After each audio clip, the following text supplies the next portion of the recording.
The Hidden Scroll, a lost prophecy of the ages. The night was heavy with silence, the kind that settles over forgotten places. In the heart of Jerusalem's old city, beneath layers of stone and time, a secret chamber lay undisturbed for centuries. Few knew of its existence, and those who did never spoke of it. Dr. Elias Carter, a historian with an obsession for lost texts, had spent decades chasing whispers. He had followed trails of forgotten monks, half-burned manuscripts, and cryptic symbols etched into cathedral walls. Yet nothing had prepared him for what he was about to uncover. A single parchment, yellowed with age and brittle as dried leaves, sat atop an ancient wooden altar. Its surface was covered in Aramaic script, the language of Jesus himself. But this was no ordinary scripture. The symbols danced in the flickering candlelight, revealing something almost alive. His breath caught in his throat as he translated the first line. To those who seek the wisdom of the ages, beware, for knowledge comes at a price. Elias's pulse quickened. This was it, the document he had spent his life searching for, the rumored, lost scroll of the Messiah. Some believed it was a prophecy never included in the canonical Bible. Others claimed it contained instructions meant only for the worthy, a divine blueprint for understanding the secrets of creation itself. But as he read further, a chill ran down his spine. The words spoke not of past events, but of modern times, of a world drowning in greed, deception, and blind ambition, of nations rising and falling, and of a test, one that humanity was on the brink of failing. And then, a final warning, written in trembling script: when the rulers of men chase wealth above wisdom, and the seekers of truth are silenced, the hour of reckoning shall begin. Those who understand must act, before it is too late. Elias looked up, the weight of the words pressing against his chest. Somewhere in the shadows, he felt the presence of something, or someone, watching. He wasn't supposed to find this. Not yet. And then, the candles flickered out. Darkness swallowed the chamber. The air turned heavy, thick with an unseen weight pressing against Elias's chest.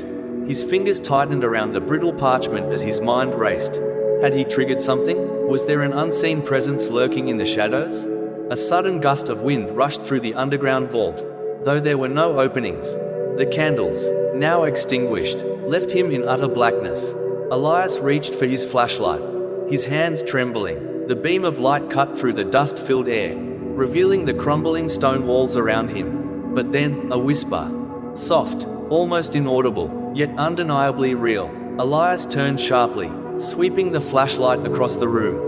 The whisper was not coming from any physical being, it was coming from the scroll. The ancient script, which moments ago had been still, now seemed to shift before his eyes. Letters rearranged themselves, forming new sentences, as though responding to his presence. His heart pounded. This wasn't possible. Ink didn't move, parchment didn't whisper, and yet, the words were changing. He forced himself to focus, whispering the translation under his breath. There will come a time when men build towers of glass and steel, reaching towards the heavens, yet their souls remain empty. They will trade wisdom for wealth, truth for power, and justice for greed. In that age, the words of the ancients will be buried, and those who seek them will be hunted.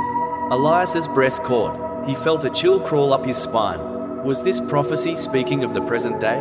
Towers of glass and steel, cities filled with corporate empires, where morality was sacrificed for profit. The silencing of truth seekers, journalists, historians, scholars whose voices were often suppressed. It was disturbingly accurate. He continued reading, his voice barely above a whisper. But among them, there will be a few, the keepers of the word. They will see beyond the illusion, beyond the shadows cast upon the world, and to them shall be given the burden of knowledge. The burden of knowledge. Elias's mind swirled with questions. Was he one of them? Had he stumbled upon something meant only for a select few? And if so, why had it been hidden for so long? Then, a final line formed beneath the others, as though ink were bleeding onto the parchment in real time. Find the others before they find you. The words sent a jolt of fear through him. Who were they, and why did he feel, in that moment, that he was no longer alone? A creaking sound echoed from the tunnel entrance. Footsteps. Someone else was down here. Elias's instincts kicked in. He shoved the scroll into his satchel, doused his flashlight, and pressed himself against the cold stone wall. His breath was shallow, controlled, The footsteps grew closer, deliberate. Whoever was coming, they knew what they were looking for. A voice, low and commanding, cut through the silence. "Dr. Carter, we know you're here." Elias's blood ran cold. They knew his name, and worse, they had been expecting him. The hidden pursuers. Elias barely dared to breathe. His mind raced. Who were they? Government agents? Religious extremists? Or worse, those who had spent centuries ensuring that the truth of the scroll remained buried? The chamber's darkness offered little comfort. He knew that if they found him, he wouldn't be leaving this place freely. Carefully, he shifted his weight, pressing himself further into the shadows. The cold stone of the ancient walls bit into his back, but he didn't care. His survival depended on staying unseen. Another voice joined the first. This one sharper, impatient. He couldn't have gone far. Spread out. Elias knew he had only seconds to act. The underground chamber had multiple passageways, most of which had been sealed for centuries. But there was one route, a hidden exit that he had discovered earlier while exploring the site. It was narrow, nearly collapsed, but if he could reach it, he moved with painstaking slowness, his heartbeat thundering in his ears. A single misstep, a loose stone, the rustling of his clothes, could give him away. The flashlight in his hand was useless now. He navigated by memory, reaching out carefully until his fingers brushed against the rough edge of the passage. Behind him, the voices grew closer. Check the altar. The scroll might still be here. A shuffling sound. Someone was searching through the very spot where Elias had found the parchment moments ago. Then, silence. For a moment, the air itself seemed to hold its breath. Then the first voice. Sharper now. It's gone. He has it. A curse. Then the unmistakable click of a firearm being drawn. Elias didn't wait. He lunged into the narrow tunnel, pulling himself through as fast as he could. The stone walls scraped against his skin, but he ignored the pain. Footsteps pounded behind him, shouts echoing through the chamber. He's escaping. Block the exit. Panic surged through Elias, but he forced himself to stay focused. He was close, just a few more feet. He could see the faintest glimmer of moonlight filtering through a gap in the stones ahead. If he could just reach it. A shot rang out. The bullet ricocheted off the ancient walls, sending shards of stone flying. Dust filled the narrow passageway, choking the air. Elias pushed forward, adrenaline surging through his veins. Another shot, this one closer. Then, his hand broke through the opening. Cold night air rushed over his skin as he pulled himself free, tumbling onto the rocky hillside outside. He had escaped, but just barely. He scrambled to his feet, clutching his satchel tightly. There was no time to rest. Whoever they were, they wouldn't stop. They knew what he had found, and now they would be coming for him. The night air was sharp, stinging Elias's skin as he stumbled away from the hidden passage. He had made it out, but barely. His lungs burned from the sprint, his heartbeat pounding like a war drum in his chest. Somewhere behind him, muffled voices echoed from the underground ruins. They were still searching, but they wouldn't be far behind. Elias forced himself to move. He had to put as much distance between himself and the ancient site as possible. His mind reeled from what had just happened, the shifting text, the prophecy, the pursuers. None of it made sense. And yet, the parchment inside his satchel felt heavier than ever, as if it carried not just ink and paper, but an unbearable truth. He needed a plan. Who were those men? How did they know he was there? And more importantly, what were they willing to do to keep this prophecy hidden? A desperate escape. The city of Jerusalem sprawled before him, its labyrinth of alleys and rooftops bathed in the silver glow of the moon. He moved quickly, weaving through the ancient streets, slipping into the shadows. Years of working in the field had taught him how to disappear, how to blend into the environment. But something told him that this time, it wouldn't be that easy. Elias needed help, someone he could trust. His mind raced through the list of contacts, scholars, archaeologists, old friends. There was only one person who might understand the significance of what he had found. Professor Miriam Halevi, a historian specializing in early Christian texts. Miriam had spent her career uncovering hidden messages buried within scripture. If anyone could decipher the full meaning of the scroll, it was her. But reaching her wouldn't be simple.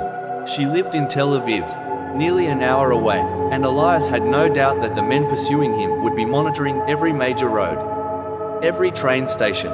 He needed an alternative route, He glanced down at his phone. No service. A cold realization settled in. His pursuers had likely jammed the signal. They were more powerful than he had anticipated. He had to move. Now, the revelation in the scroll. Slipping into an abandoned courtyard.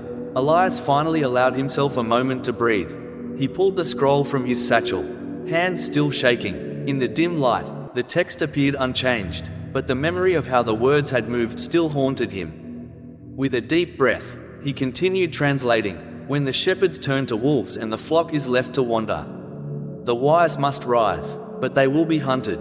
For knowledge is a fire, and those who love darkness will seek to extinguish it.